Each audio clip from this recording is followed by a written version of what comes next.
Economist Dr. Adrian Augier has given the nod of approval to Stephenson King's break with his beloved United Workers' Party after almost 40 years as an unwavering stalwart. The titanic move has convulsed the local politics of the two-party system with words of commendation from some quarters and recriminations from partisan circles. But Augier, who has been outspoken over the perceived missteps of the UWP administration in the Senate chamber, believes King over the past 2 weeks has been on the right side of history. I think Stephenson King deserves credit for recognizing that he was at a political and a philosophical crossroad. I think he deserves credit for being brave enough to make this life-changing decision.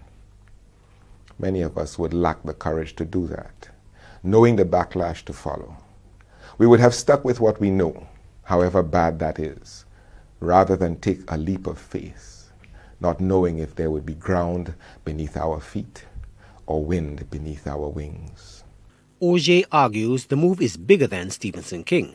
With the fallout from the enactment of the COVID-19 Prevention and Control Act fresh in his mind, Augier painted a perilous vision of a world where there are no guardrails to check untrammeled power. As an independent senator in the Parliament of St. Lucia, discomfort has been my close friend for the last 5 years. It is not an easy thing to speak truth to power.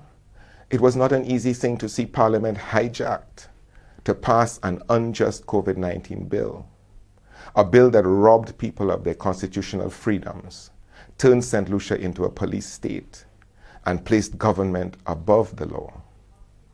It is not easy to see the Bar Association ignored, the SLHTA rebuked, and the Chamber of Commerce sinking deeper into a shameless silence.